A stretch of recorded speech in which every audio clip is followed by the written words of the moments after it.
নমস্কাৰ আপোনাক সকলোকে স্বাগতম জনাইছোঁ আমাৰ ইউটিউব চেনেল ৰাইটিং বিভাগলৈ।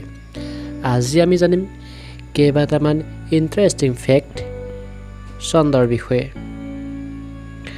প্ৰথমটো ফেক্ট, আপোনালোকে বাৰু গম পায়নে পৃথিৱীৰ পৰা চন্দ্ৰটো প্ৰত্যেক বছৰে আঁতৰি গৈ আছে? হয়, চন্দ্ৰটো প্ৰায় 3.8 চেণ্টিমিটাৰকৈ প্ৰত্যেক বছৰে পৃথিৱীৰ পৰা আঁতৰি গৈ আছে।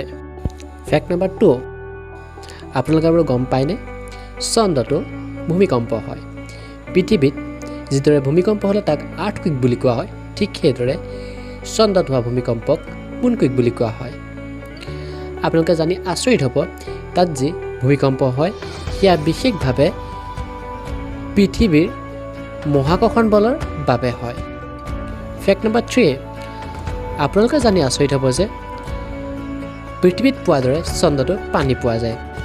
ফেক্ট নম্বৰ 4, আপোনালোকে হয়তো দেখে যে চন্দ্ৰটো আৰু সূৰ্যটো ইয়াৰ পৰা দেখাত সমানে লাগে, কিন্তু আপোনালোকে জানি আচৰিত হ'ব যে চন্দ্ৰটো সূৰ্যতকৈ প্ৰায় 400 গুণ সৰু।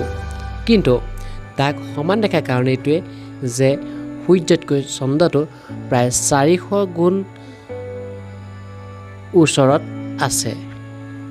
ফেক্ট নম্বৰ 5, জুপিটাৰ, যাৰ ঘনত্ব সকলোতকৈ বেছি, আৰু তাৰ পাছতে আছে চন্দ্ৰ। ধন্যবাদ।